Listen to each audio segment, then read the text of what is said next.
A very good afternoon to you, our cherished and discerning listeners. It's another beautiful and blessed Wednesday, and we here at Multimedia are happy to bring you yet another exciting edition of your favorite business development program on radio, Masterclass. Masterclass is powered by Joy Business and brought to us by Goyle.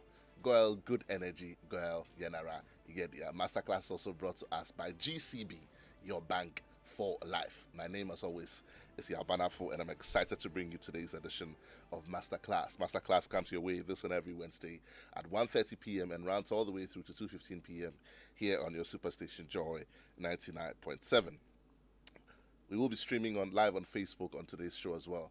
Just to also remind our listeners that this is the month of March, and here on this last show in the month of March, we are also celebrating Ghana Month. Today we won't be putting out questions or quizzes on Ghana, but we have some beautiful awards from GCB for the first set of 6 callers who will pick up the phone and call us when we get interactive. Beautiful packages. I've seen them, and trust me when I say that they're beautiful. GCB wants to give you some giveaways in celebrating Ghana Month on the show today. So when we get interactive, pick up that phone, and by all means, do give us a call. Okay, I'm told there are 10 packages, so now the net has widened. So 10 of us who are listening this afternoon have the opportunity to win something from the show Masterclass today. I believe that congratulations are in order to the Black Stars for winning the game yesterday. Ghana needed that win badly.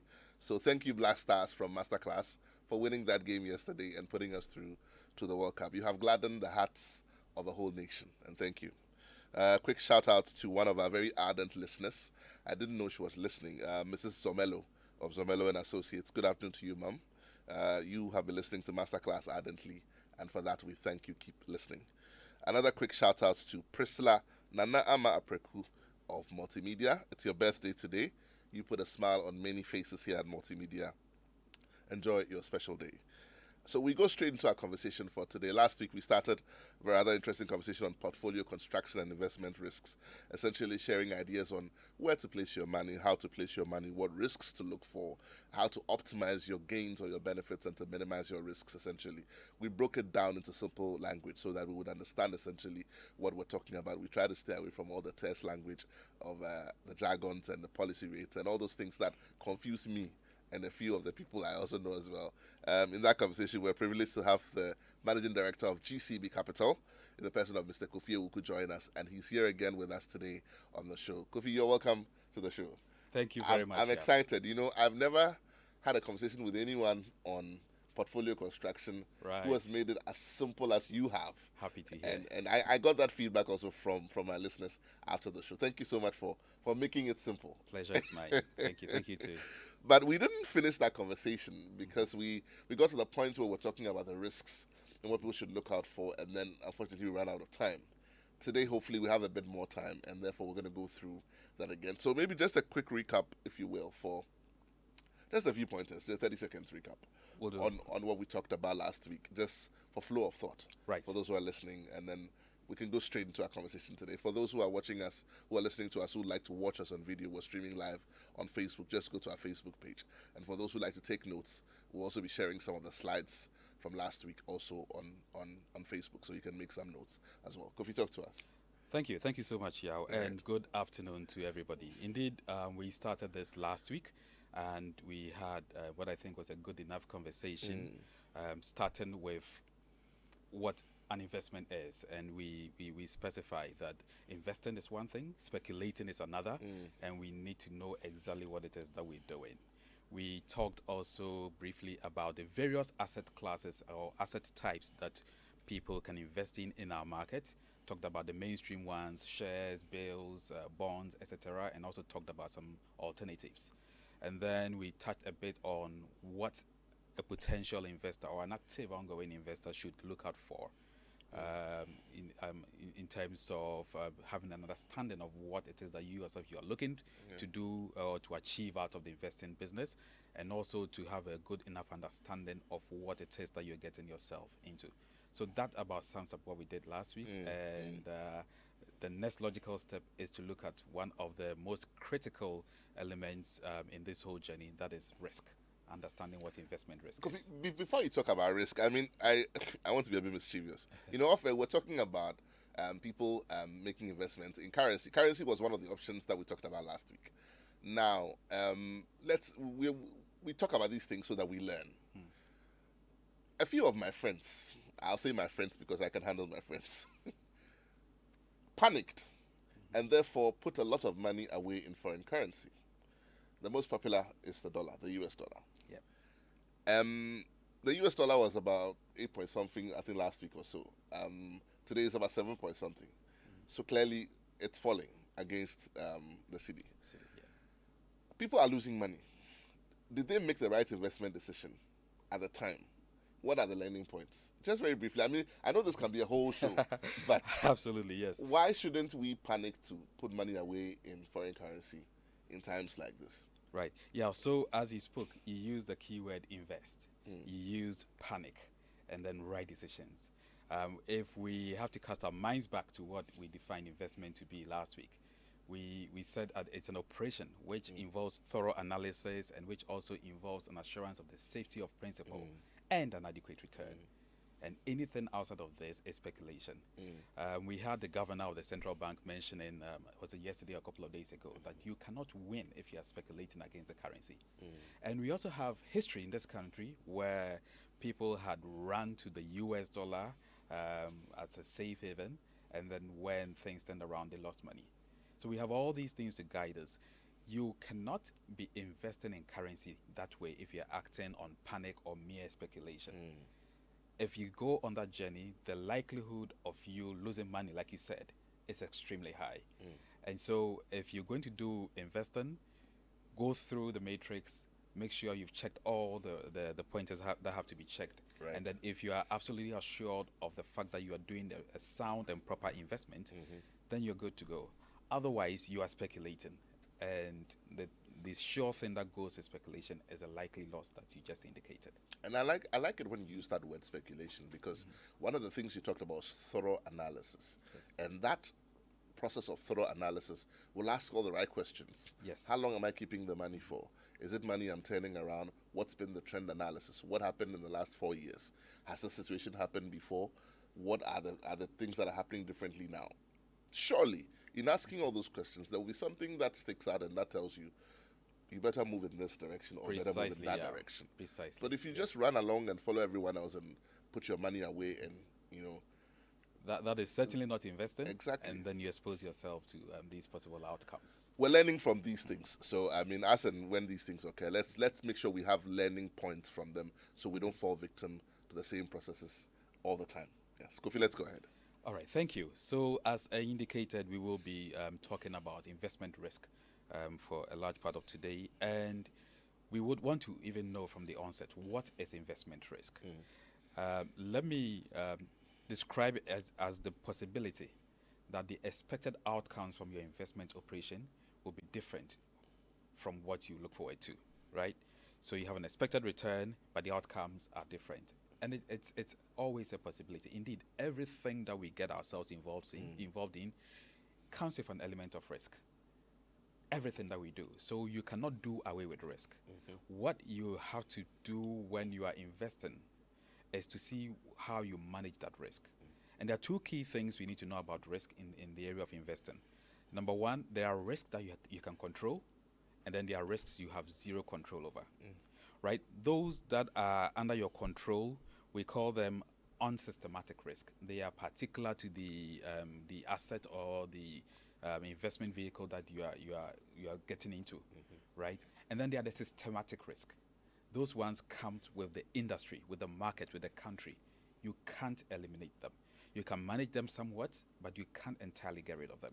So in making your investment decisions, when you have gotten that 50,000 cedis or less or more from your business activities at Mokola, or from the fish landing port at Segei, or from the farm at Zuarungu, you need to understand what risks you're facing in making that decision. Is it risk that you have control over, or is it risk that is systematic with the market, with the industry, with the country that you have zero control over?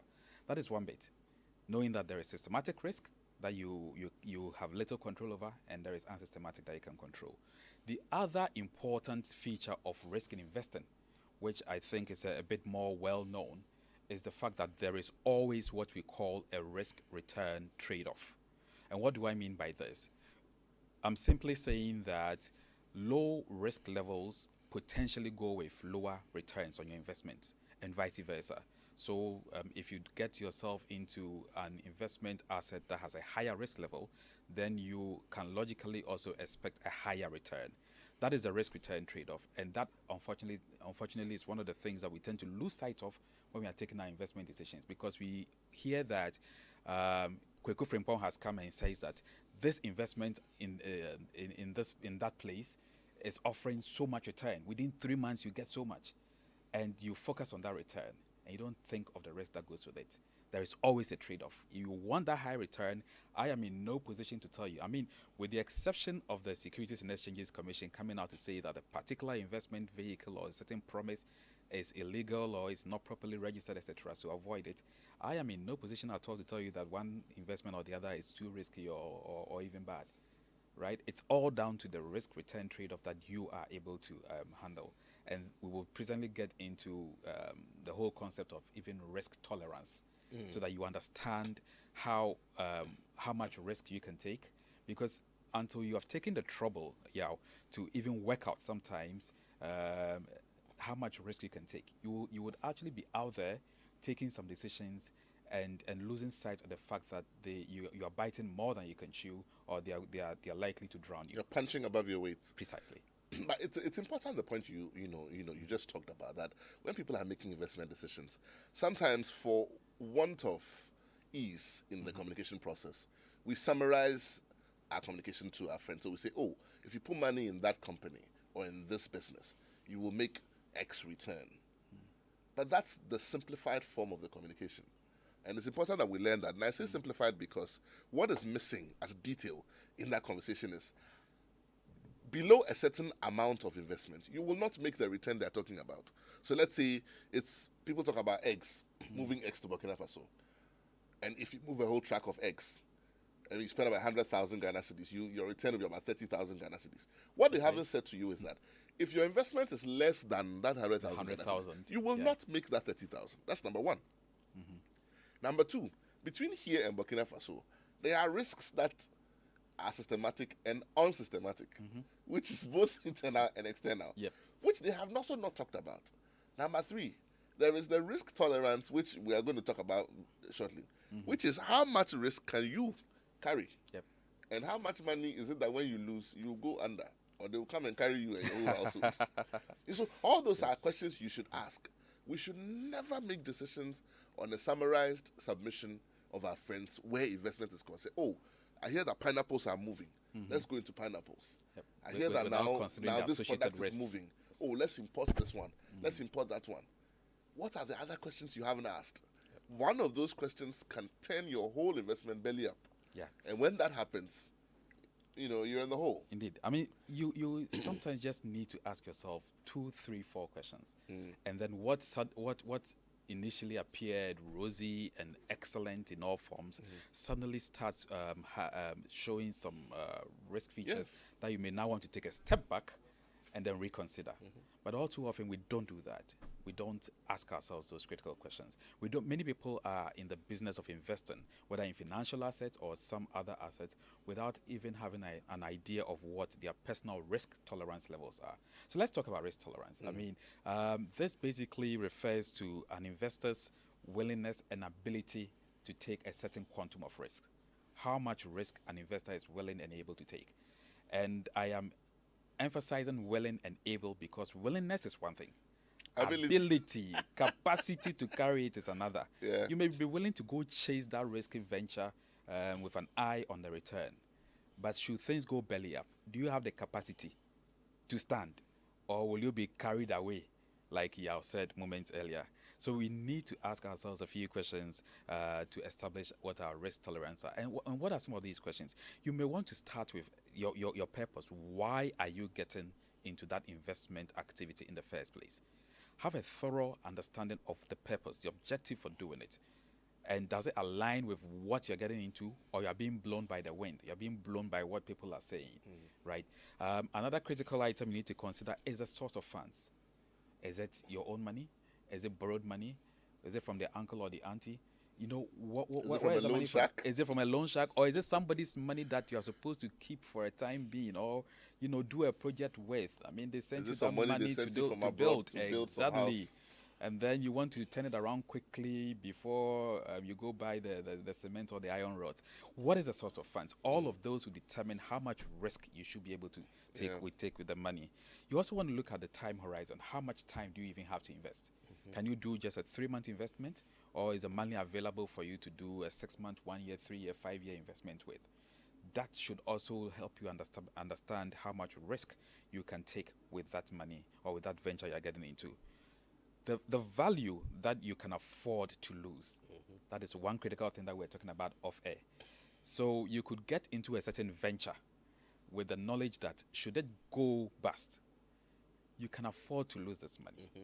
Or you have done some thorough analysis and you are sure that worst case scenario, your money at risk, your value at risk is a certain percentage of the total you are putting out. So with that knowledge and that understanding, you are able to shape your investment decisions. Are you strong enough to lose everything? Or does it look like you could possibly lose a portion and still survive? Right? There was this example we're sharing on air, I mean off air, Off air, and yeah. maybe it will help explain this point better. You know how when people walk up to you and they want a personal loan of some sort from you, and given the information that you have regarding their ability to pay back when they borrow, and their, should I say, their credit history around you, whether in church, at work, wherever, you make a certain decision. So they come to you and they say, "Oh yeah, can you lend 5,000 Ghana cedis to me? I'll pay back in a month." And I take one look and I say, what you don't know is that I'm aware that you borrowed from 4 other people and you haven't paid any of them back. But because of your need and because I'm able to, I can walk away from 1,000 cedis. So I will lend you only 1,000 cedis. Because if you choose not to pay back, I can walk away from it. That's a perfect analogy. But yeah. I can't walk away from 5,000. Yes. So I'll tell you, oh, guess what? I don't think I can do 5,000 now, but I can do 1,000. Is it helpful? If you decide to take it, Yep. I still expect you to pay me back. Yep. But if you don't pay back, I can walk away from 1,000. You'll not cry over Is it. that example? That is synonymous is an excellent analogy. Yes, I mean you work out what you can afford to lose. That is not to say that you should only invest the amount that you can afford to lose, because you're not even investing with the mindset of losing, right? But you keep that in mind for that particular venture you are getting into, for that particular borrower you are looking to lend to. You size it all up, and then you determine, do you want to throw so much money at it, or you want to keep it at a rather conservative level? Now, that feeding into your risk tolerance will actually end up shaping your whole decision, in that you may consider that this venture could lose me 100% of the money. But still, it's only informing your tolerance. So your tolerance says, yes, I can lose 100%, but I'm starting to gain about 300%. So really, I have the muzzle. I'll go for it. Yeah, it will not necessarily stop you, but it will inform how aggressive or otherwise you are. Somebody Yeah. once said that. Don't put all your eggs in one basket. Yes, and we'll talk about that presently. Then another person says, put all your eggs in one basket, but when you finish, pick up the basket and lock it. Well, the thing about locking it all in one basket is, I mean, a little shake and you could still have some cracked eggs. That's it. So, That's it. yes. Another critical thing, which I touched on briefly last week, is even your age. It also feeds into the determination of a person's investment risk tolerance, because you don't want to go making some aggressive investment decisions when you are very much advanced in age. Generally speaking, and I'm saying generally speaking because there are people who are older who are yet a lot more aggressive in their investment decisions than people who are younger. It's a personality thing, but generally, So it depends on for you. age, exactly. But generally, for on the age bit, you would expect that when you are a retiree, that is not when you start risking too much money on What would investments. be the concern there, very very briefly? Why should you be cautious? For example, if you are advanced in age, Right. I mean, as a general concern, not as a rule of thumb. Right. One key factor is the source of funding. Now, if you are retired, you advance in age, you no longer have your regular salary. Yes, you may be earning a pension, or you may be earning money from some rental income or other things. Ability to earn reduces. Yes, you have diminished ability. I mean, if compared to somebody who is earning and can actively take on some additional tasks, so you have limited earning ability.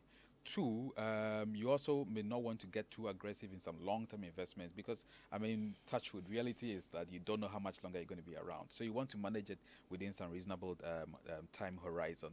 And then also, um, I mean, advancement in age comes with certain reduced capacities for certain things, right? Your ability to take on some shocks, etc., are diminished. We don't want you doing the very good business of investing and still waking ending up with one some morning high and blood you've pressure. lost Exactly. some bad money. So precisely that point. So err on the side those of are caution. That's what we're saying. spot on. Spot The on. older Yeah. you are, Yeah. the safer it is to err on the side of caution when you're investing. That is correct, generally speaking. And then finally, which relates to it touches on some of the points I've made earlier, a person's emotional capacity to absorb risk. We don't think about it, but it's very critical. So it is one thing wanting to do one investment venture or another, and it's even another thing knowing the likely value that you could lose. But do we take a step further to think of how we would react if we got bad news? I mean, there are people who can hear the worst of news and still take it in their stride. Yes, I know some people like that. Yes, and there are others also who hear things that should ordinarily not make you bat an eyelid, and yet they'll be screaming, right? So you want to consider yourself, your emotional capacity to absorb risk, and determine, are you really ready to go in the direction of that particular venture or not? But let me ask this question. You know, it's interesting you mentioned that, and I'm sure it's sort of one of the most played down areas in any risk assessment process for investment, this side of the world. I say that because surely an individual may or may not be the best judge of their emotional situation. Yes. So that sometimes what people say they can handle emotionally is actually the reverse. And so their statement is an affirmation to themselves that I can do this. Not that you can really do it, but that you believe you can. I say that And that's a because critical distinction. Exactly. The belief is one thing, the reality is a different thing. Exactly. Because in other jurisdictions, they will ask you a set of questions which may seem unrelated to the application, but whose final aim is to ascertain Tease out. whether or not you are able to handle this. And I think that maybe in our process, perhaps we should begin to think of investment houses should begin to think of involving a bit of psychology. You know, get some of the psychologists in there, because I understand that human beings are creatures of habit. Yep. If you study the human being long enough, it's like studying data. You will find out what you need to find out. But people may not necessarily be a good judge of what they can handle Of and their what they own can't. emotional capacity. Yeah, Yeah, I that's can right. say I can handle this loss, and then when it happens, I'm like, no, but why didn't you? And then we start blaming. Yeah, and then it You leads know, to all sort other of fights people. and all. Yes, that is absolutely correct. The capacity thing, you cannot be a perfect judge. I mean, to be fair, the investment houses do engage clients. It may not necessarily take the form of these psychoanalytical questions and answer, but they have a way of helping you establish what your risk tolerance level is and what your objective is and all of that. But beyond that, we would even want to urge that on our individual levels, right? As individuals, we work that detail of ourselves out and have some certainty. You can cast your mind back to something that happened. It may even not be an investment. It may be about the result of a football match, or it may be the outcome of an exam you wrote. Exactly. Right? How did you take it? I still right? remember, and that's why I was excited about that win yesterday. Right. I still remember the penalty we lost in the last World Cup. Yes. So It yeah, feels like I mean, yesterday. people do collapse Yeah. when there are such outcomes, right? So all of that feed into it. Yeah. Now, having established your risk tolerance, it then becomes a basis for working out your investment decisions, right? Because there are two general points. It's either you have some surplus cash to invest, or you don't really. You are cash strapped, but you still want to get into the habit of investing. So if you have surplus cash, and your risk tolerance puts you on the aggressive or defensive side, that will fuel how you shape your investment decision. You have excess cash and you are defensive, conservative. What do? You want to protect your assets, so don't do risky investment. But you have surplus cash and you are aggressive in investment. What do? You want to take on more risk to earn some more return and then expand the size of your portfolio. Similarly, if you are cash trapped, right, and you are conservative or defensive, what do? You want to ask yourself, would you want to absorb a bit more risk, or you don't want to consider it at all? Versus somebody who is also cash trapped but aggressive. Their mindset is likely to be, I want to go all out, do these investments, and earn myself as much return as possible. So it's very critical that you know for sure what your risk tolerance levels are. Right. And once you do, you are now in a better position to shape what your investment portfolio is. And when we talk about investment portfolio, I know we've bandied that word about a few times, but what really is it? It is simply a set of investment assets owned by an investor or investors collectively. And I use a set, but it can simply be a set involving one asset. All you may have are the treasury bills that you're buying and rolling over. It's an investment asset, and it's your portfolio. It can also be a combination of assets. You have some bills here, you have some shares here, you have some other assets, some real estate, Maybe real estate as well. real estate, etc. So all of those put together in one set is also a portfolio.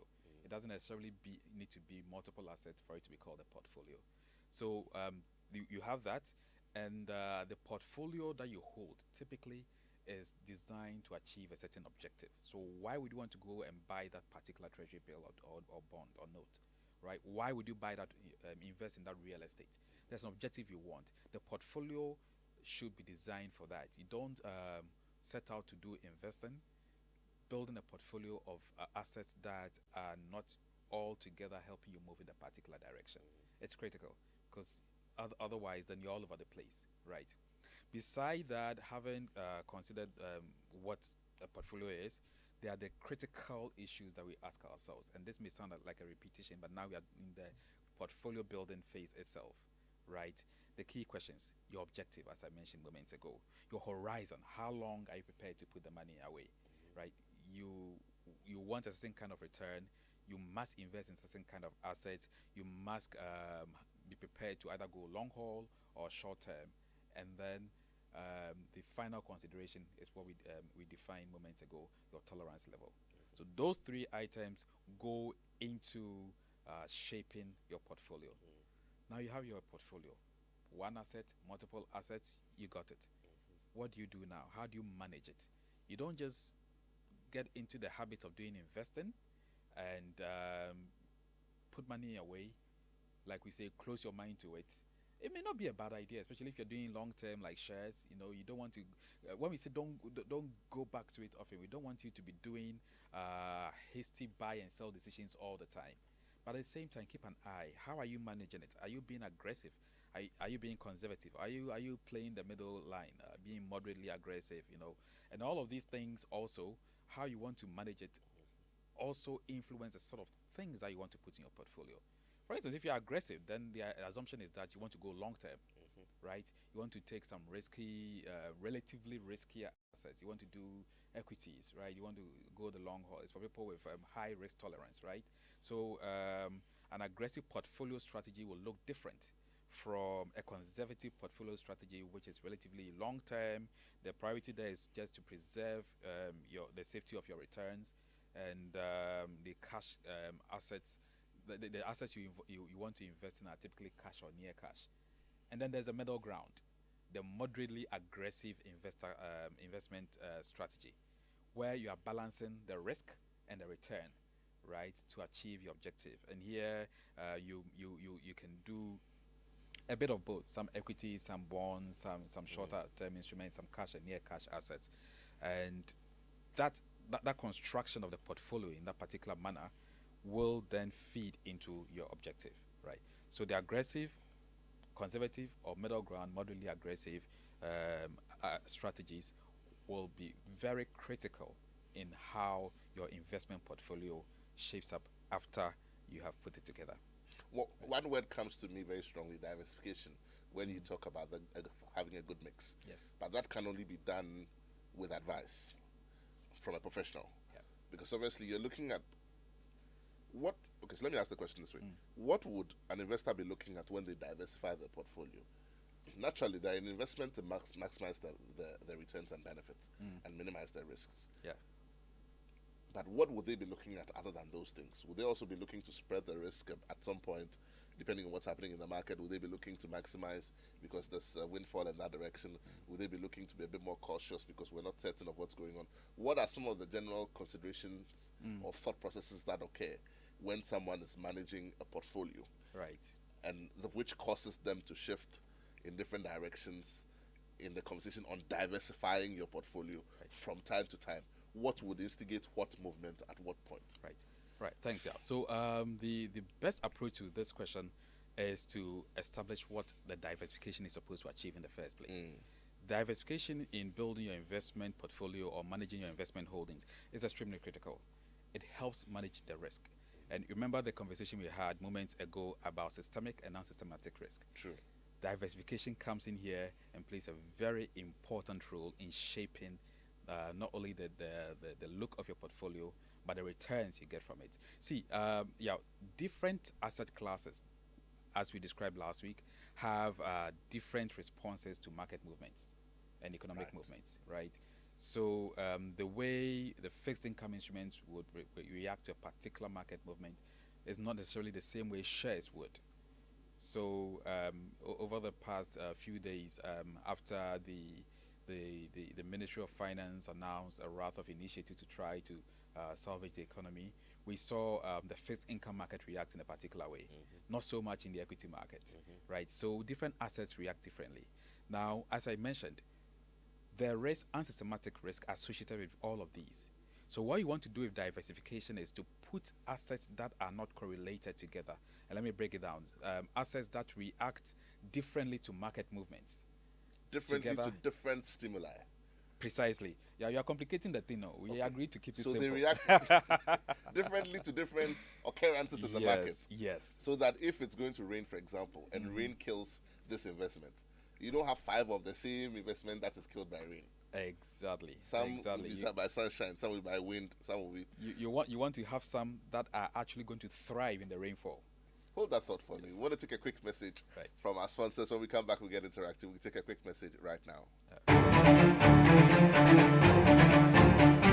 Your favorite on-air business development program, Joy Business Masterclass, is in session, and you can interact with us on Facebook via the Joy99.7FM or Joy Business pages. If you tweet, the handle is at Joy997FM or at Joy Business GH. Don't forget to hashtag JB Masterclass. You can also call us on 0302 216541 or send your questions and contributions through to the WhatsApp number 0551 111997, and our facilitators will address your concerns. Attention everyone, class is in progress.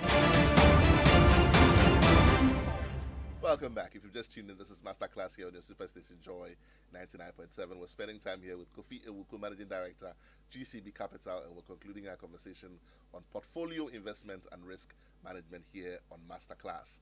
Here on Masterclass today also, we have giveaways for the first 10 callers. 10 callers who pick up that phone and give us a call. We're going to get interactive straight away. And GCB is giving away these items also in celebration of Ghana Month here on Multimedia. If you've got any need that requires you to take a personal loan, GCB has a personal loan available for you to sort out all of your problems, whether it's educational fees you're dealing with, whether it's urgent medical expenses, pop-up expenses or bills, or home makeovers or renovations, or even vacation or holiday trip with your family. GCB, your biggest bank and largest bank in Ghana, makes life easy for you. So let GCB lend you the needed support for all those urgent and personal needs. Visit any GCB branch today or call 0800 422 422 for a GCB personal loan now and see that dream come true. GCB, your bank for life. If you've also got any motor vehicle of any kind, Goyle has some great news for you. You can enjoy up to 3% pesos discount. I beg your pardon. You can enjoy up to 3 pesos discount on every liter of fuel that you purchase at any Goyle filling station. You can get free life insurance cover also provided by My Life Insurance. So visit any of our Goyle stations or offices today. Goyle, good energy. Goyle, Genara, Igedia. Phone lines are now open. Numbers to call 0302216441 541. You can also send us your comments on 055 997. I have got some great gifts today. 10 giveaways I have for the first 10 people who get in touch. If I don't get enough callers, maybe I'll give some to my social media people as well. This is Na from Spintex. It says, okay, now I'll give some to my WhatsAppers. Na says, what about us, your regular WhatsAppers? We all can't call, but we're listening. Save some of the GCB packages. Okay, now I will, but you need to ask a question. Okay, so please type your question on social media, and I will definitely give you one of the 10 packages. I'm waiting for your comments now. We're interactive right now. Pick up that phone, give us a call, or send us your comments. This is Josie from Laboni.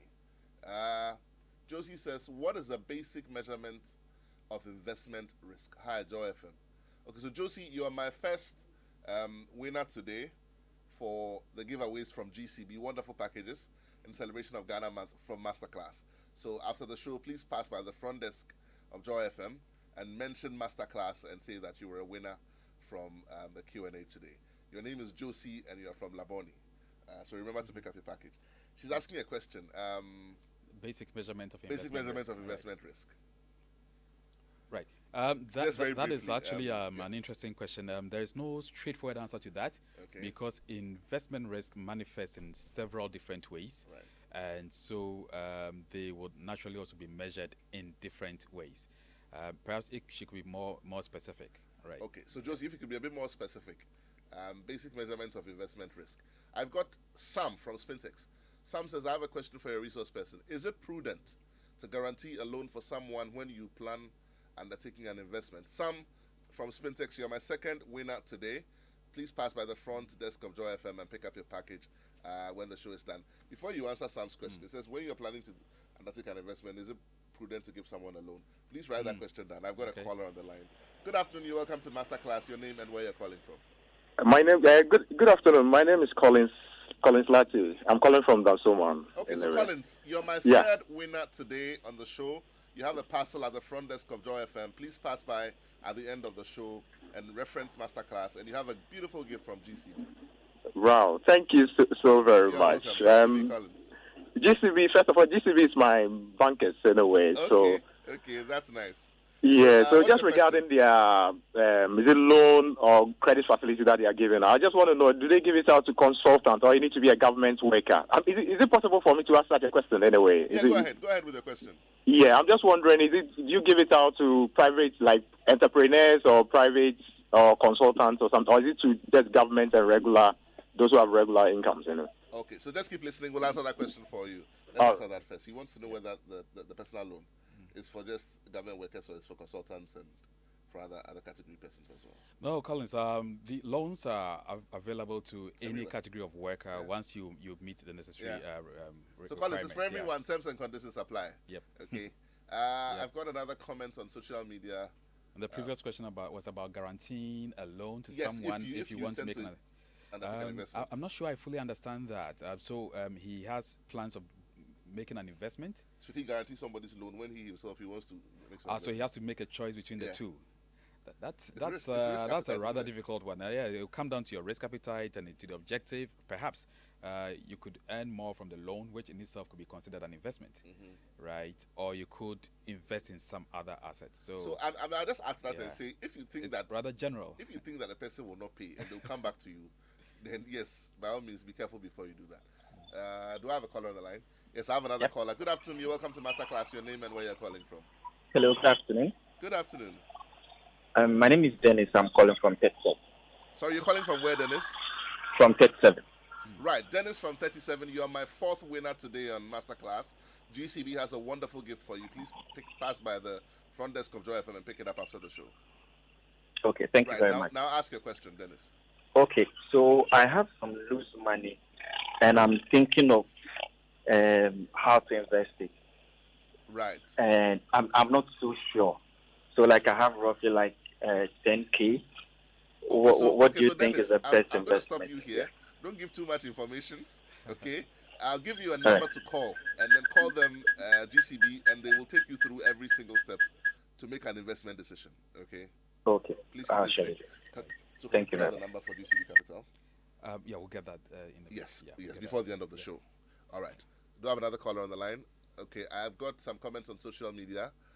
Dennis was my fourth winner. Okay, this one is Ivy from Legon. Okay, Ivy, you didn't ask a question. Okay, Ivy says, very interesting and insightful discussion today. Team Masterclass, kudos. I've got some nuggets close to my chest. Maybe should we give Ivy? Okay, my producer is not smiling. So Ivy, thank you for reaching out, but you don't get a gift from us today. This one is from KB from northeast of West Hills Mall. Okay, KB, I'm getting busy with the direction. Specific location, yeah. What kind of investment should you opt for if you're a pensioner? Okay, KB from northeast of West Hills Mall.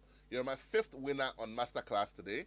Brilliant gift from GCB awaits you. Just come to the front desk of Joy FM after the show, reference Masterclass, and pick up your gift. Your question says, what kind of investment should you opt for if you're a pensioner? Right. So we sort of touched on that. Okay, so hold on that for me. I've got a caller on the line. Right. Good afternoon. You're welcome to Masterclass. Your name and where you're calling from. Yes, ma'am. Yes, Hello. Yeah, go ahead. Yeah, I'm calling from Kolebu. Your name, sorry. Na from Kolebu. Now from Kolebu, you are my winner number 6 on the show today, Ghana Month. Thank GCB has you. some wonderful giveaways for you. Please God pass by bless the front you. desk of Joy FM and pick it up after the show. Okay, please. I'm a little bit confused about this investment. I'm a retiree. Right. I've got a bit of money. I went into this transportation. It was helping me. I went to, I gave the money for somebody to buy maize from Tetima. Right. And that didn't go well. Okay. And so the money to be sitting there, I don't know what to do. Now I have the best solution for you. Come Speak again. to a professional today. So we'll put out a number at the end of the show, and then you can Okay. give them a call. Please call them when you get the number, Oh, and they will advise you based on your specific set of circumstances, so you can make Okay. the right investment decision. Okay. Okay. Thank you for calling the show. Please keep listening, but please pick up your gift at the end of the show. Do I have any caller on the line? Okay, I've got another comment on social media. Okay, this is Mark from Teshi. Mark from Teshi, you are my winner number 7 on the show today. Please pick up a gift at the front desk of Joy FM. Reference Masterclass. GCB has some wonderful package for you. Your question is, what questions should I ask my portfolio manager? Mark from Teshi. Very interesting question.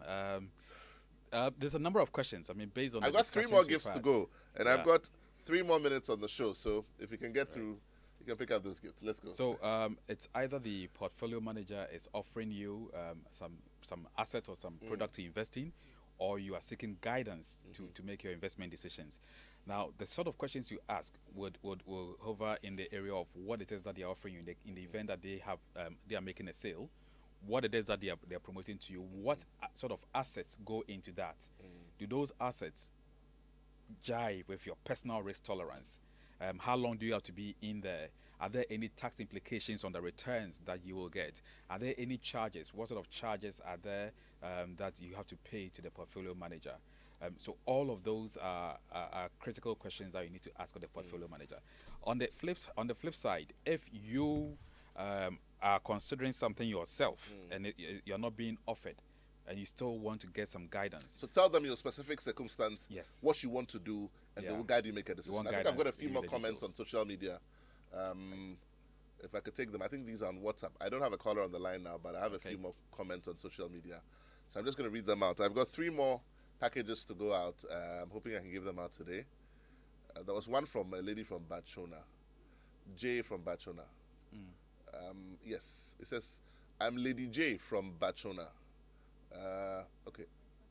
No, I think I read this one from Mark. Right. There was one from Lady J from. And there was a Bachona. previous one about It says, good afternoon, retiree. Masterclass.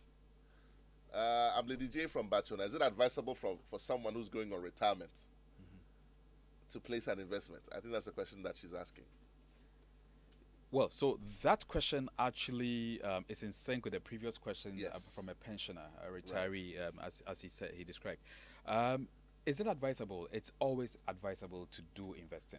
Okay. Right. Always advisable to Always, place an yeah. investment. Except that in the case of a retiree, what you may want to get to get into may not necessarily be what a younger person should get into. Right. So again, the issues around your risk tolerance levels, the issues around how long you wish to invest, the source of the money, what plans you have with the money, all of those considerations will come in. But should you invest because you are 60, 70, 80? I'll say yes. By all means, go ahead and invest. I've got two more giveaways. This point I think I've read already from Mark. If you can go to the next comment, please. Mark has already picked up something from me. So, Lady J. Lady J is, there you go.